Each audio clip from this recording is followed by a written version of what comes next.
And now, Pujya Atman Sri Swami Jyotirmayananda commences tonight's satsang with a Sanskrit peace chant. Om Purnamadaha Purnamidam Purnat Purnamudachyate Purnasya Purnamadaya Purnamevavashishyate Om Shanti Shanti Shanti. We begin with Mystic Song by Sri Swami Lalitananda, played and sung by Sri Swami Umananda and Rajneesh. Our song tonight is called O Holy Mother Ganges.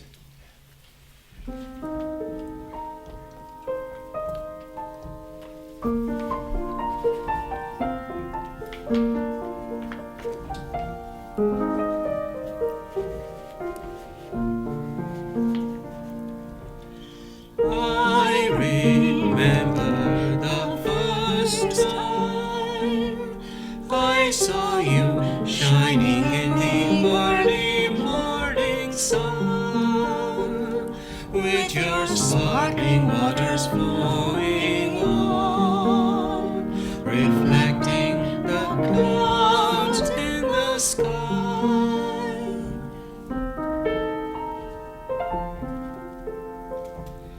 The trees touched with dew, danced in the Himalayan breeze, while the peacocks called to spring.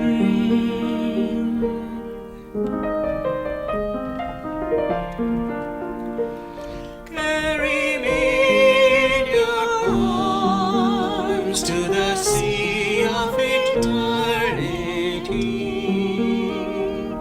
Oh, Holy Mother Ganges, may I be free forever.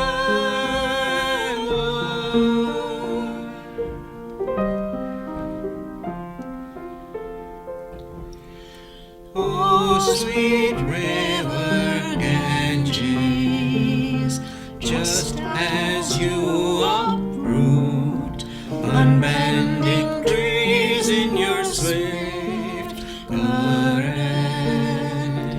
take my pride and ego away,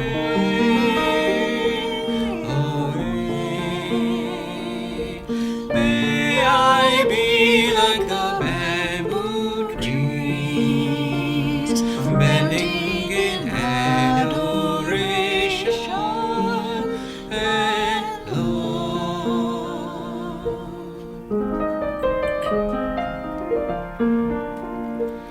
Carry me in your arms to the sea of eternity.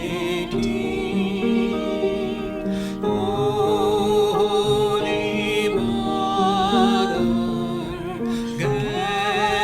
Ganges, may I be free forever.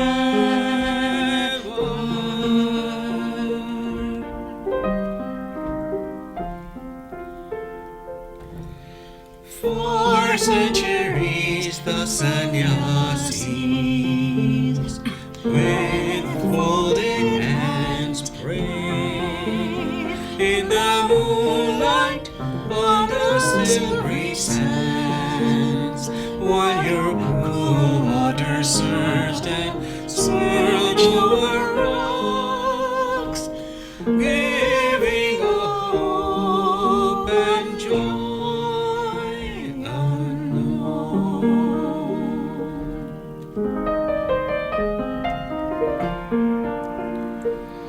Carry me in your arms to the sea of eternity. Oh,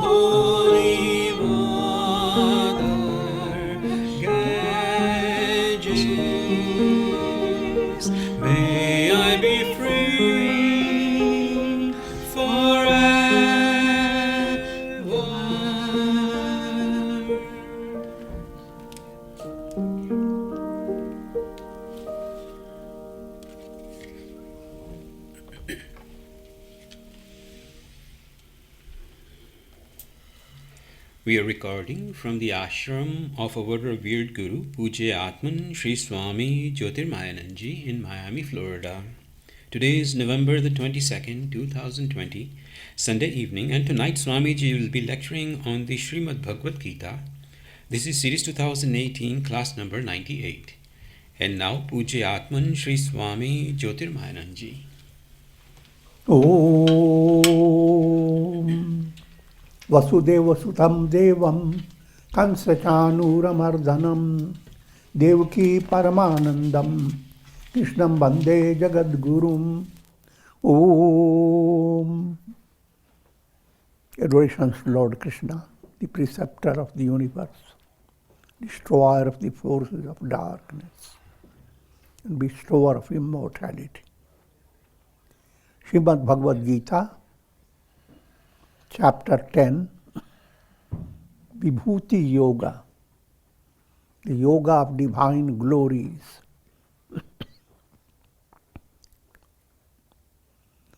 And verse number 4 and 5, they are knitted together. First point to understand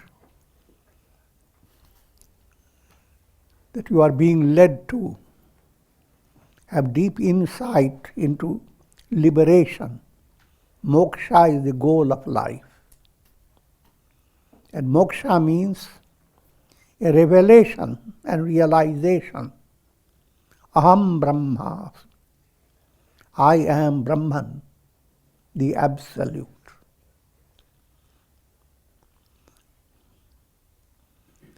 But in order to come to that state,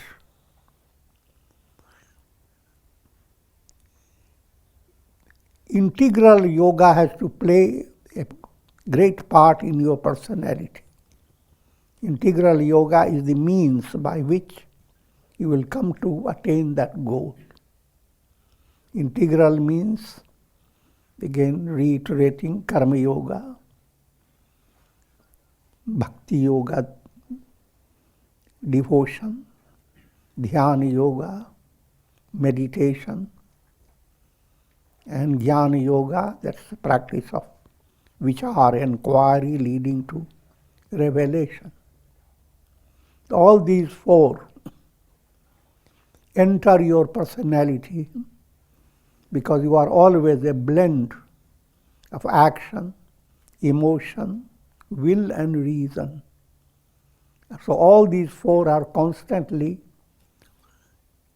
operating just like in a music, four chords of veena.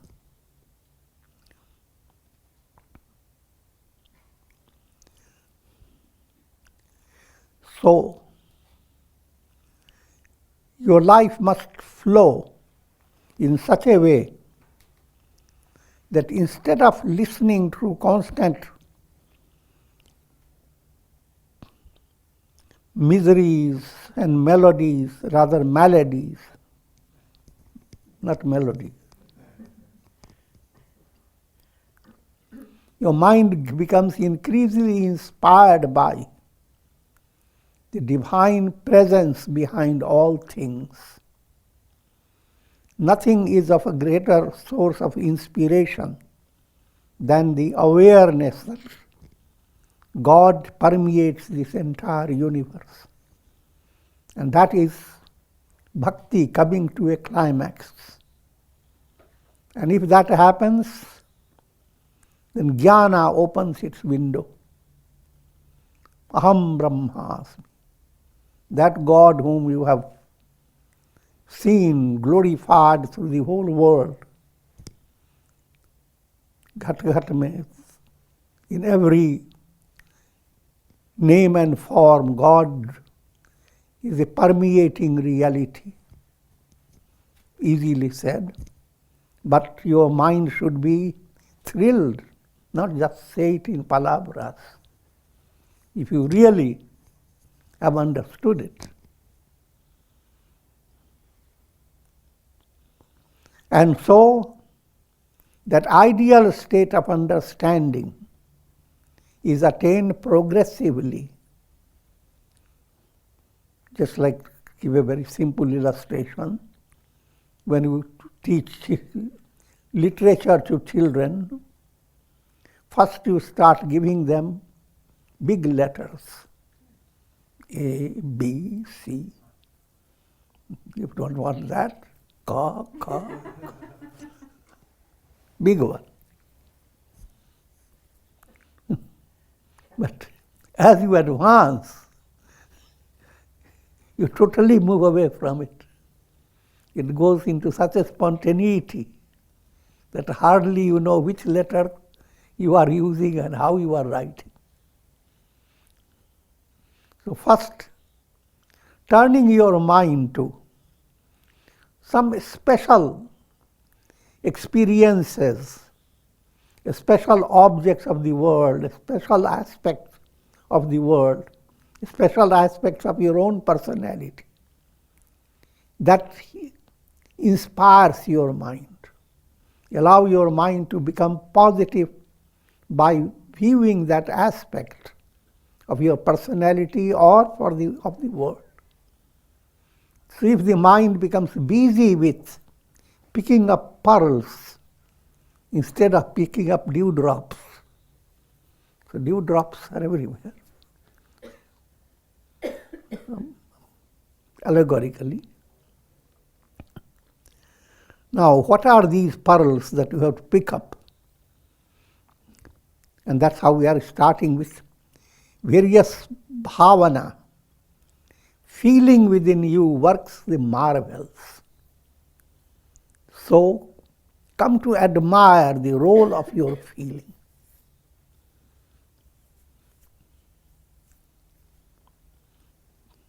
Each great feeling, how it creates a totally changed atmosphere in your psychological setup. Behind that,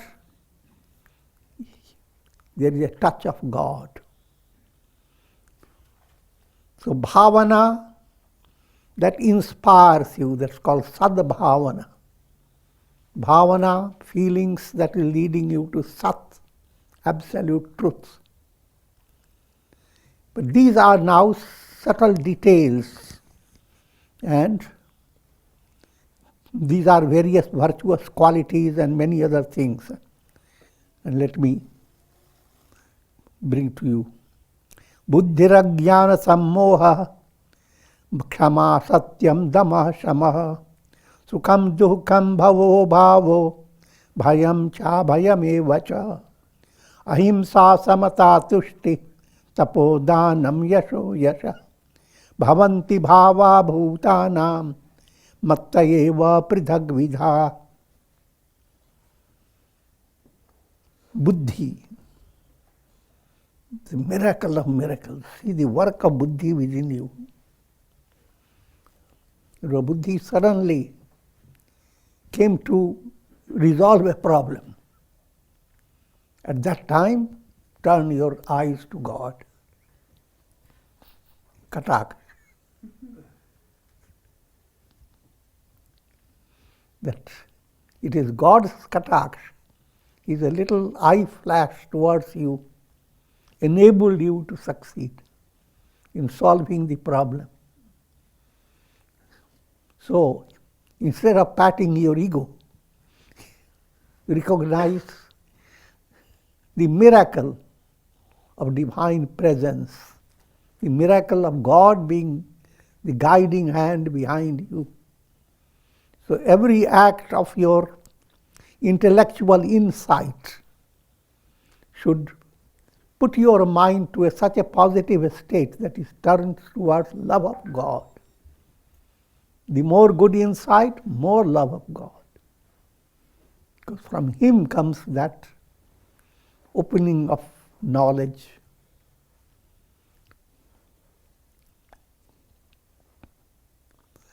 So, buddhi is that insightful understanding in facing various challenges and facing various conditions. Wisdom is that type of understanding that is leading you to self-realization, jnanam.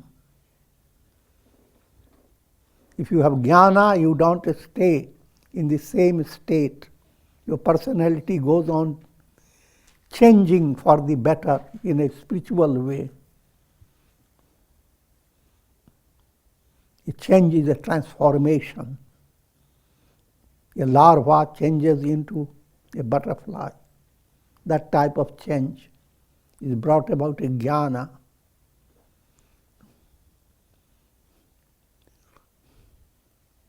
Asammoha, lack of delusion. Here again, you can see in your own personality how you deal with people. If you are a mother dealing with a child, you can view how there are times when you have faced your child only out of your own delusional love.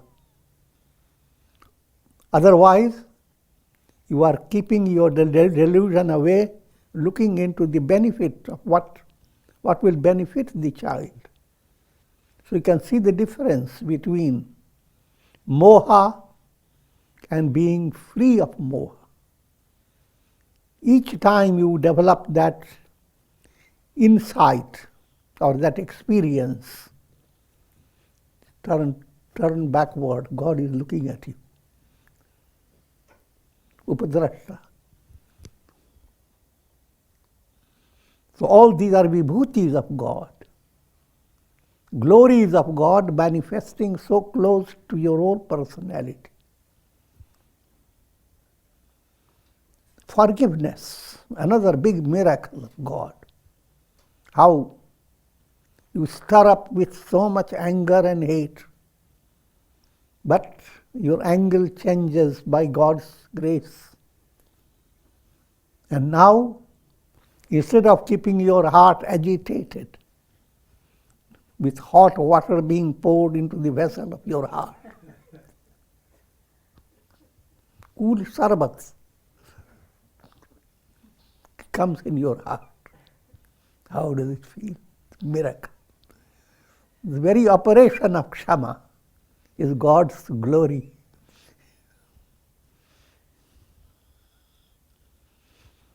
Truth doesn't require much explanation. Truth is like the shining sun. Satyameva jayate.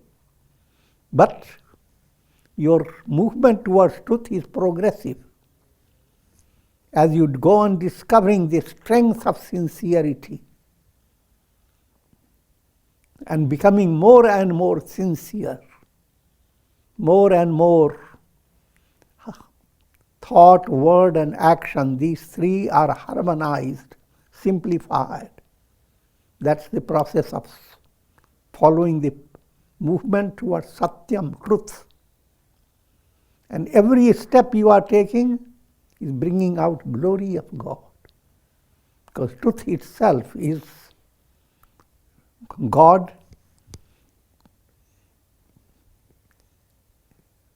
In reality, truth is nothing but God, the divine self. Control of senses. That is another miracle. How senses dominate your mind. But suddenly you come to realize senses are your horses. And your mind has the ability to control the horses. Mind is the reins. Your intellect is the driver. Not going into too much details, but just to understand that when you are able to control your senses, you see a touch of glory of God. Control of mind, whenever you are able to work that out, the mind is completely under a negative feeling. And then there comes a stage where your mind is completely calm and relaxed. And miracle and miracles, you did it by following and changing your course of sadhana, your course of thinking. And when you experience that. Again, look back. Whose Kita Kripa Kataksh is helping you to do that? Joy. Every time you feel so much joyous. Now you are as if looking through a window into the ocean of joy. And who has opened that window? God within.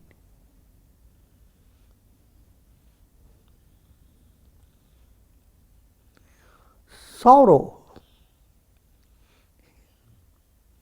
Even when you feel a sense of sorrow in your mind, it simply means your mind is aware of where happiness is. A lack of happiness is being experienced by your mind. And if you didn't experience it, you will not go after happiness. So even sorrow, what seems negative, you see a thorn in the rose bush, but this thorn plays a great role in bringing out the beautiful flower. So when you think of that, how thorns can bring flowers, you adore thorns. How your sorrows bring your mind to a state of inquiry, where will be the end of my sorrow? And it's a progressive movement. Each time you are able to correct your sorrow through understanding and through devotion, there is touch of God. And even while sorrow is there, you are in Ashoka Bhatika. Ashoka means sorrowless. Under God's protection, you don't have to be really trapped by misery. The trap is only apparent, not real. And who tells you? God within you. So therefore, the role of sorrow is also bringing out vibhuti of God.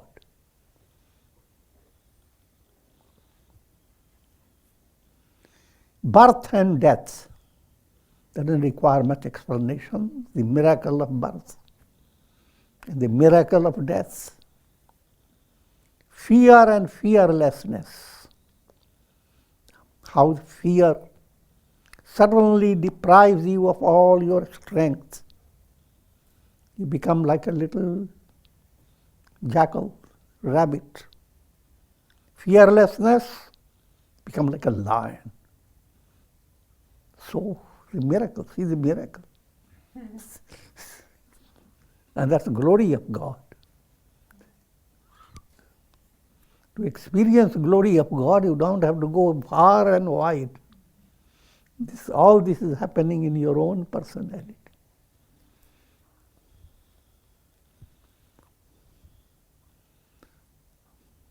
Next, ahimsa, non-violence. See the miracle of non-violence.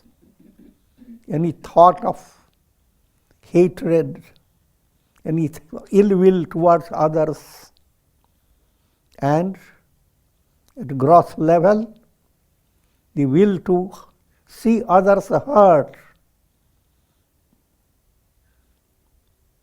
And in that happening, developing the illusion that you are somehow becoming happier or safer.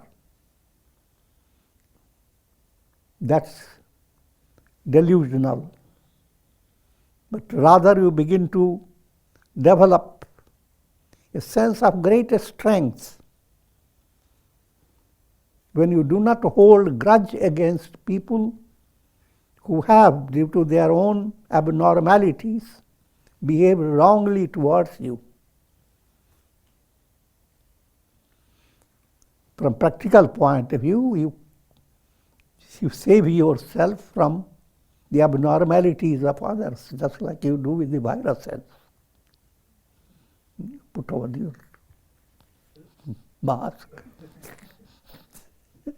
From a practical level, do everything possible. From your internal level, calm, quiet, and people who express negativity have tender heart towards them. Sarve bhavantu sukhina.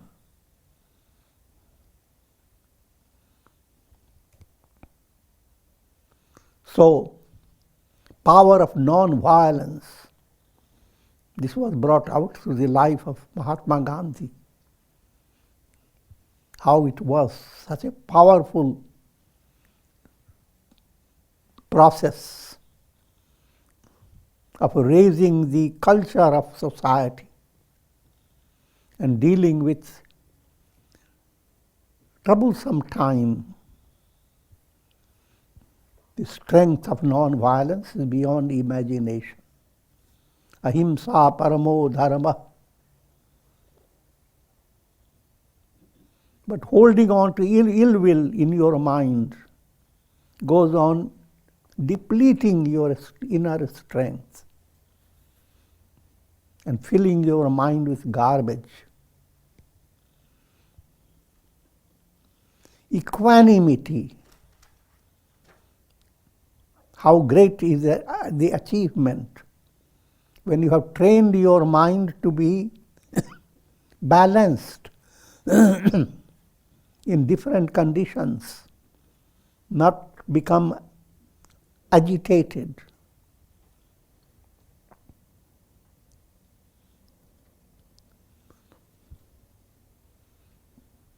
You have equanimity.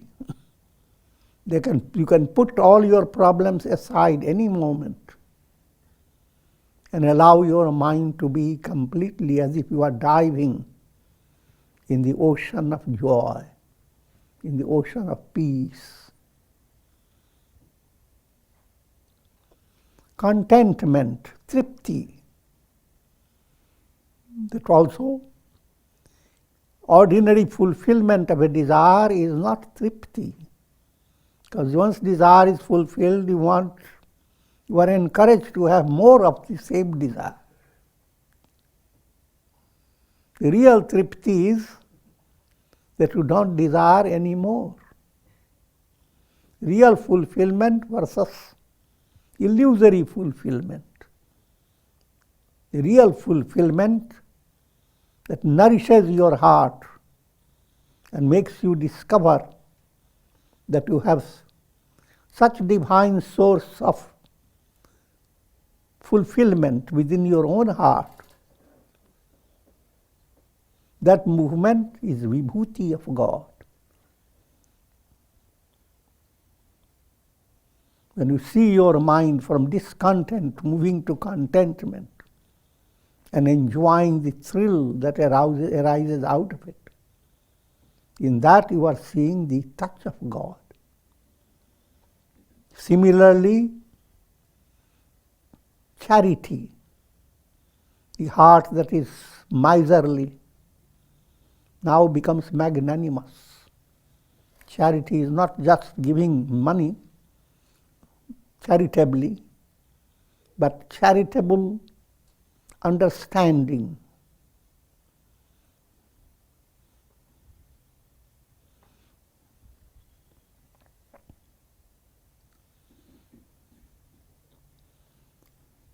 When you view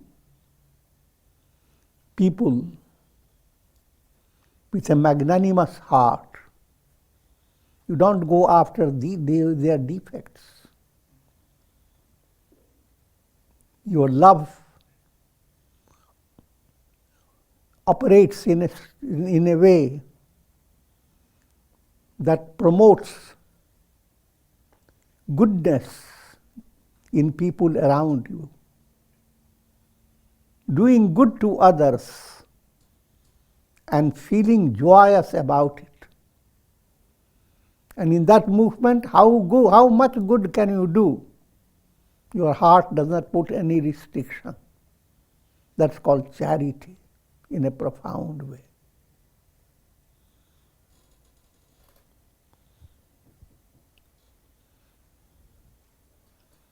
fame, naturally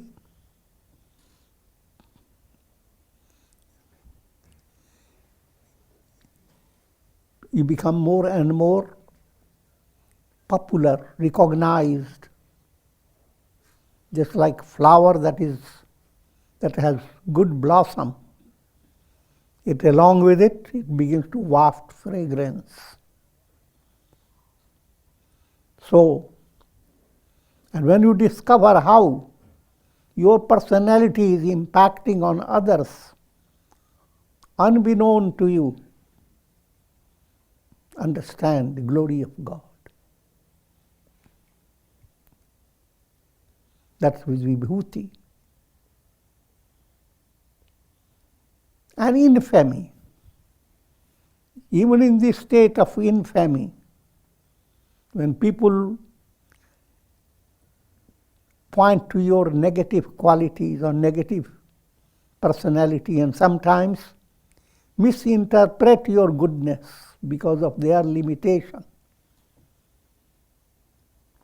And even in that condition, you remain detached. And that there lies vibhuti of God.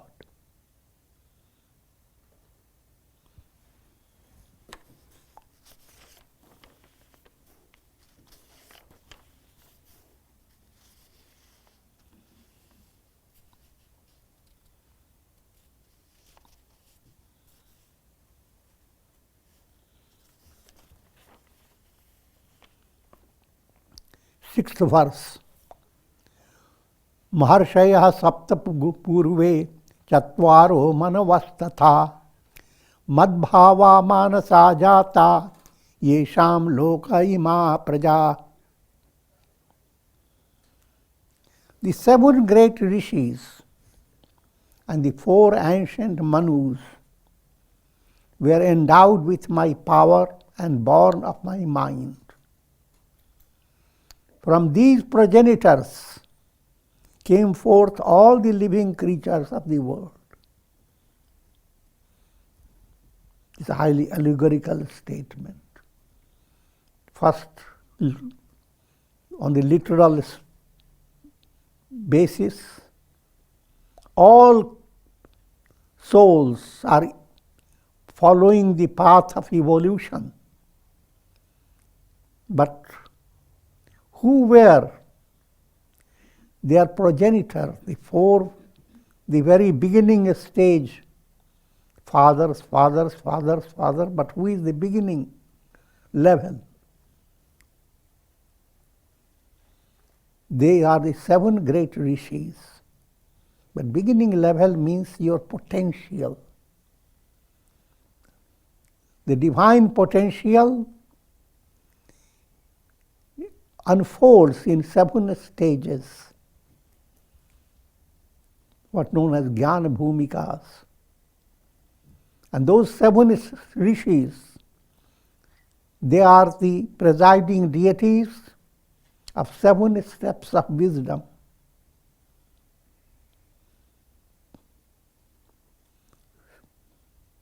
Just like, to put it in a very simple way, when you look at illuminations of the sun, reflected suns are in so many predicaments. But who were their forefathers of your reflected suns? The sun. That's why you also see in the scriptures, who were the forefathers of Ravana? Who were the forefathers of Kansa? All demoniac personalities had their source in divine source. So 7 great rishis represent those 7 steps. Shubhecha, Vicharada, Tanumanasi, Sattvapatti, Asamsakti, Padartha Bhavana, and Turiya. 4 ancient manus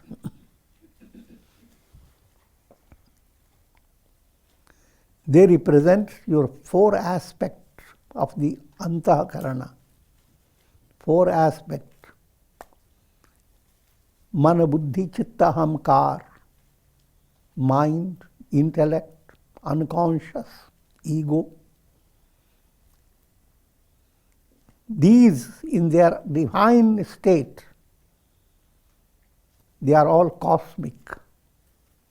So that divine mind is the progenitor of your little minds.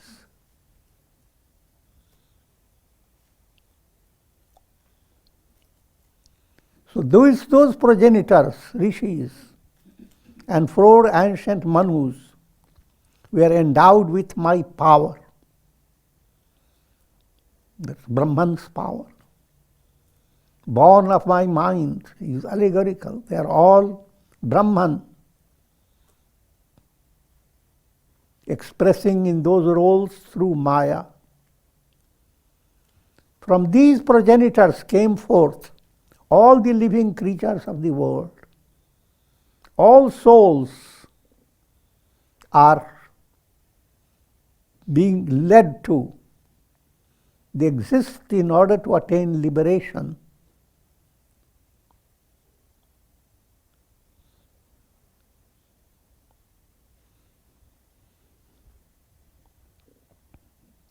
So every soul has those potentials that will make the soul ascend the steps of wisdom, 7 steps, as if they are communing with 7 great sages. And similarly, purify your antahakarana as if you are communing with great manus.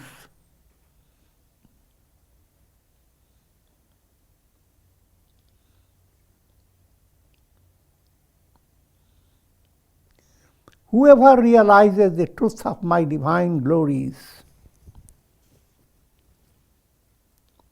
etam vibhutim yogam cha mama yo vetti tattvata so vikampena yogena yujyate natra sanshaya. Whoever realizes the truth of my divine glories and my divine yoga becomes endowed with the yoga of unending wisdom. There is no doubt about that. This is the purpose of Vibhuti Yoga. If you go on recognizing the glory of God in all these bhavanas, feelings and sentiments, as well as all your insights, etc., whatever operates through your body, personality, if you recognize the presence of God and the role of His glory, then you are bound to attain self-realization. The realization, aham brahmasmi. I am no longer body, mind, intellect.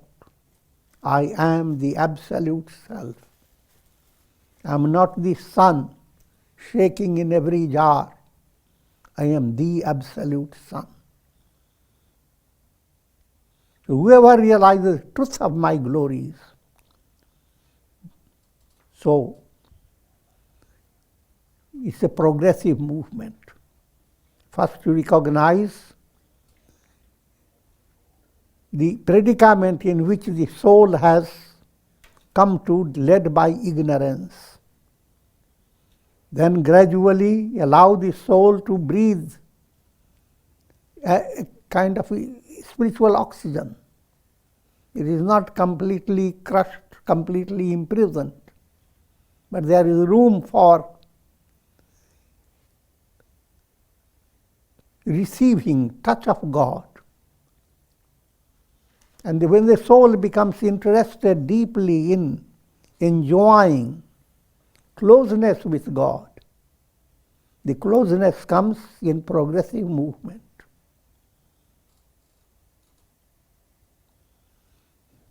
until there is a revelation that God whom you love and who is inspiring you to progress, you are essentially the same God. Brahman. You are being led by, you are a reflected self, being led by the self.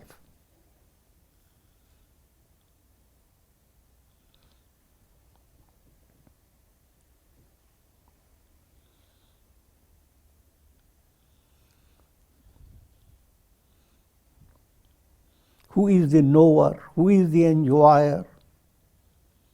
You are, when you reflect upon these subtle points, come to the climax. And the climax is Aham Brahmasmi. I am the enjoyer. I am the doer. That I am is absolute. Brahman. And that's the goal of life.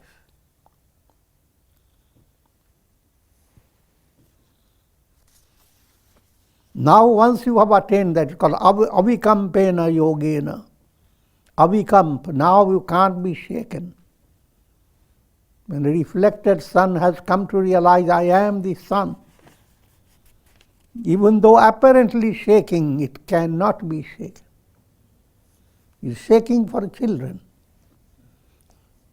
Children see the reflected sun shaking in a jar, and they are happy. They put their finger in it. Shake more.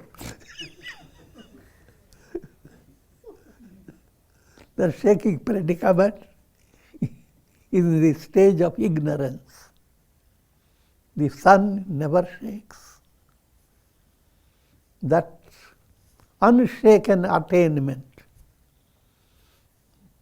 that's your goal of life. That's liberation.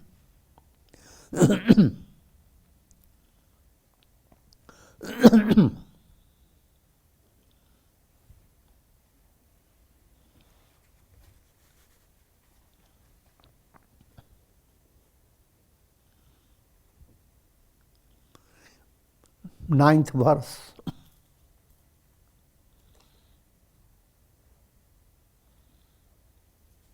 Rather the eighth. Aham sarvasya prabhavo mattah sarvam pravartate iti mattva bhajante mam buddha bhava samanvita. I am the source of all.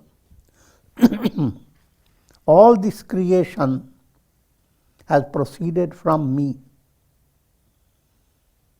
Thus knowing, the wise meditate upon me with profound devotion.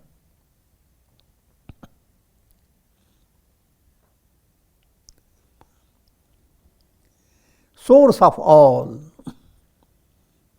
and that relates to a profound understanding. Your experience of the world is in three planes.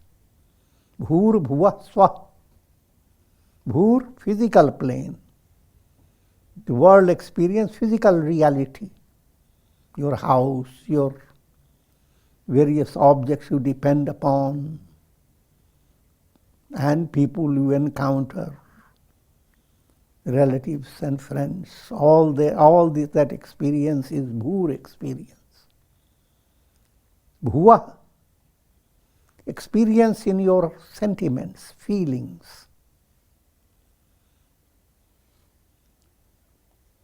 And Swa, experience in the plane of your understanding. Three lokas are put together,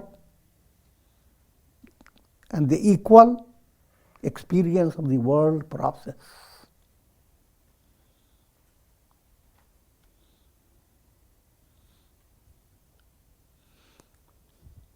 All the three lokas, the source is Brahman.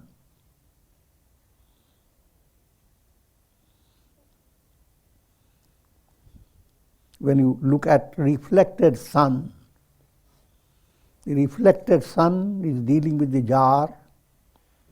That's its bhurloka. It is dealing with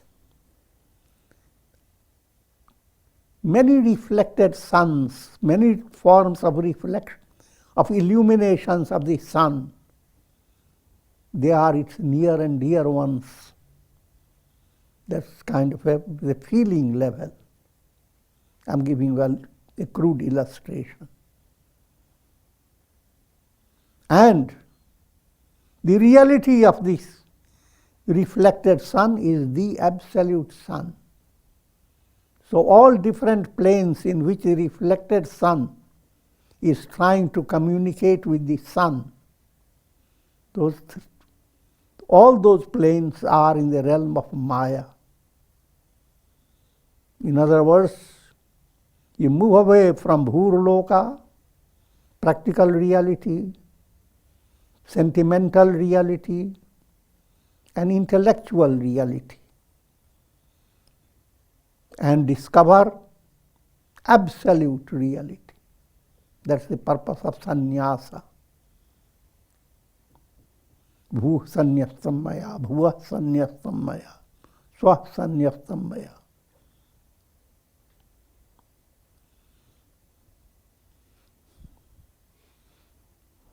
And moving away from all these becomes possible when there is profound devotion. Parabhakti. Parabhakti and jnana are one and the same.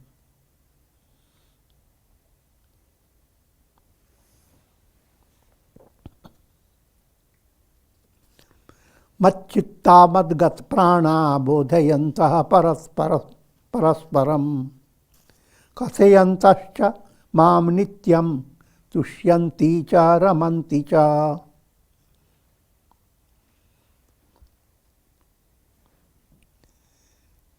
With their minds wholly devoted to me, with their pranas entirely dedicated to me, enlightening each other and conversing about me always, they, my devotees, enjoy contentment and bliss. This gives you a whole picture of integral yoga. Their mind wholly devoted to me. That's this practice of dhyana. Their pranas entirely dedicated to me. This karma yoga. Enlightening each other. That's jnana. Jnana yajna. Conversing about me always. Bhakti is implied. They, my devotees, enjoy contentment and bliss. Contentment, param tripti, desires, no desires, absolute fulfillment, and ananda, bliss.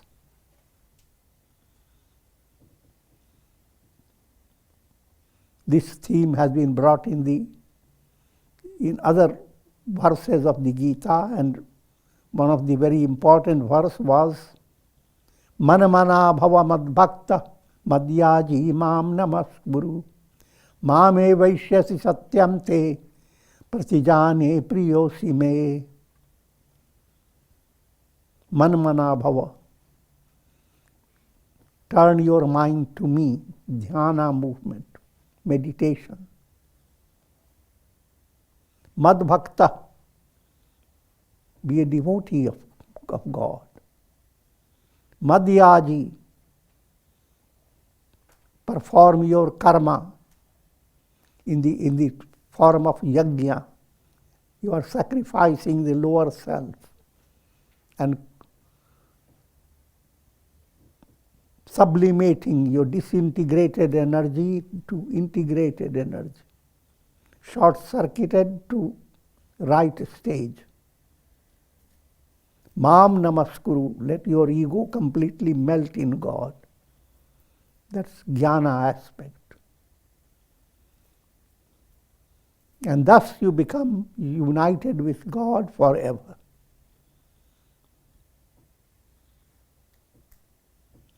And just to give you an echo of the same teaching coming from the Bible, thou shalt love the Lord thy God with all thy heart, that's devotion, with all thy soul, wisdom, and so forth.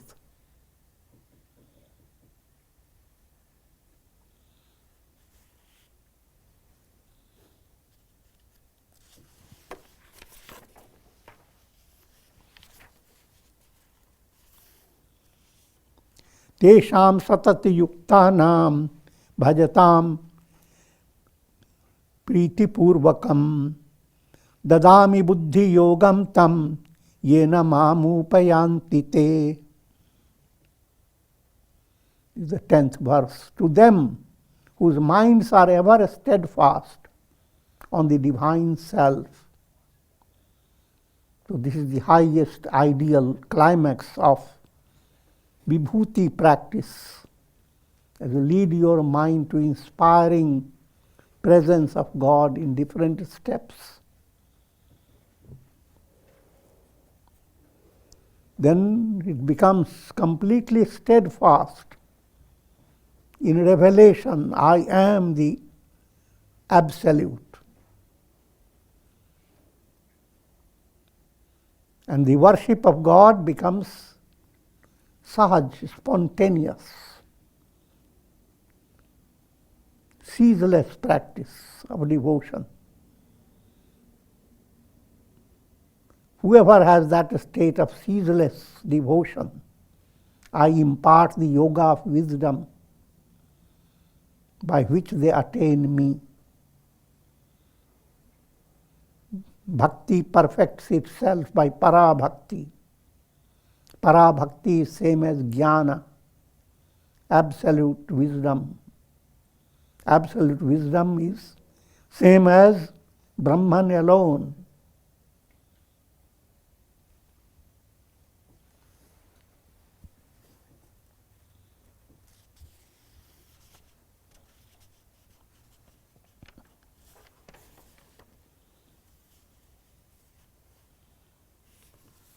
And with this I will conclude. Om.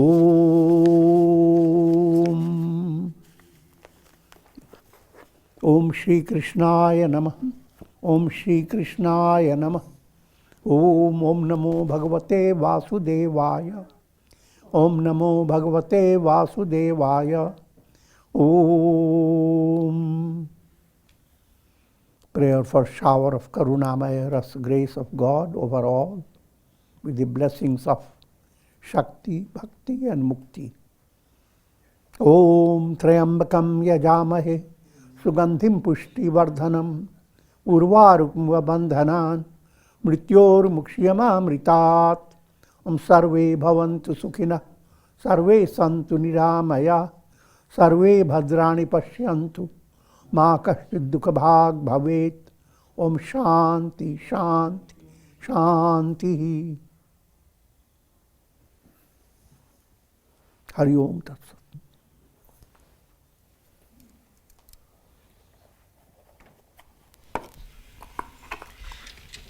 Are there any questions tonight? Okay, then we will rejoin with Swamiji on Tuesday and Wednesday night, 7:30 for Yoga Vashishta. And remember on Thursday, Thanksgiving Day, enjoy Swamiji's Thanksgiving message.